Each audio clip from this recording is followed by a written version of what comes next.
السلام علیکم سامعین، گوجری مجسمہ پروگرام تھاری یاد کا نال میزبان طارق محمود حضر خدمت ہے۔ امید ہے کہ تم سارا باسط و سلامت ویں گا اور ایمان و خان کی حالت میں زندگی کا ایام گزاریا ویں گا۔ اللہ تبارک و تعالیٰ تو دعا کہ ہم سبنا صحت اور ایمان کی بہترین حالت میں رکھے اور ہمنا اس عظیم مشن، عظیم قاز تے عظیم نصب العین پر ثابت قدم رکھے۔ اس واسطے ریاست جموں کشمیر کا لوگوں نے 1947 تو لے کے آج تک بیش بہا اور لازوال قربانیاں کی ایک عظیم تاریخ رقم کی ہے۔ سامعین کرام، یہ شہادتاں عظیمتاں کو سفر بدستور ریاست جموں کشمیر کے اندر جاری ہے اور آزادی منگن کی پاداش میں لوگوں نے طرح طرح نال ستائی جا رہے ہوئے ہیں۔ غیر قانونی طور پر بھارت کے زیر قبضہ جموں کشمیر میں قابض انتظامیہ نے لیلۃ القدر کا بابرکت موقع پر بھی تاریخی جامع مسجد سری نگر نے سیل کر کے مسلمانانہ مسجد میں خصوصی عبادات تو روک چھڑے ہو۔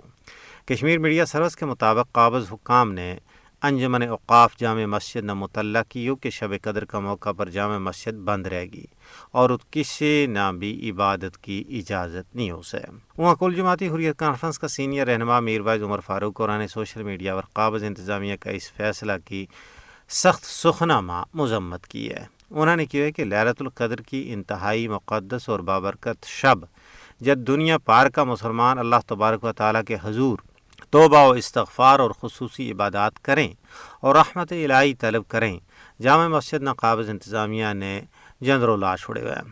انہوں نے قابض انتظامیہ کی اس پابندی نہ انتہائی افسوسناک اور مسلمانہ کا دینی امور میں مداخلت قرار دیتا ہے۔ سمیر محترم، انہوں نے کہا کہ قابض انتظامیہ کے اس فیصلہ نال کشمیری مسلمانہ میں سخت غم و غصو پائے جا رہے ہوئے ہیں۔ دوجا پاس ہے، پاکستان نے بھارت کا غیر قانونی طور پر زیر قبضہ جموں کشمیر میں کل جماعتی حریت کانفرنس کا رہنما کی رہائش گاہوں پر یعنی انہاں کا مکانہ پر بھارتی قابض حکام کا چھاپوں پر سخت دکھ، تشویش اور خفگی کو اظہار کیا ہے۔ کشمیر میڈیا سروس کے مطابق دفتر خارجہ کا ترجمان شفقت علی خان اور نے وہاں اسلام آباد میں اپنی ہفتہ وار نیوز بریفنگ میں کیا ہے کہ ان چھاپوں کو مقصد اختلاف رائے نہ دباڑوں اور کشمیریاں نہ اپنا آکے خود ارادیت پر مبنی جد و جہد آزادی جاری رکھن تو روکن واسطے جواز فراہم کرنا ہے۔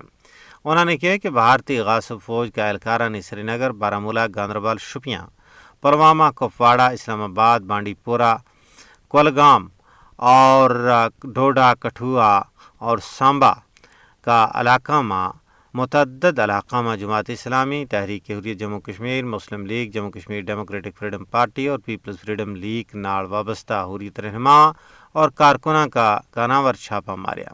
ترجمان نے بھارتی حکام پر زور دیتا ہے کہ ان جابرانہ اقدامات کو سلسلہ فوری طور پر روکیں اور کشمیریوں کا بنیادی حقوق اور آزادی بشمول ان کا آکے خود ارادیت کو احترام کریں۔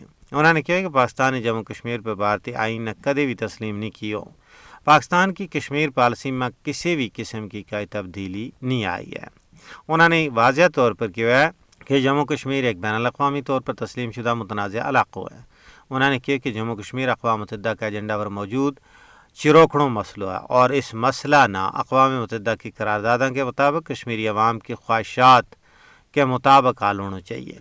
سامعین کرام، دفتر خارجہ کا ترجمان نے یہ بھی کیا ہے کہ بھارت کا پاکستان میں دہشت گردی میں ملوث ہونے کا معاملات نامتعدد بار آمنے اجاگر کیے ہیں۔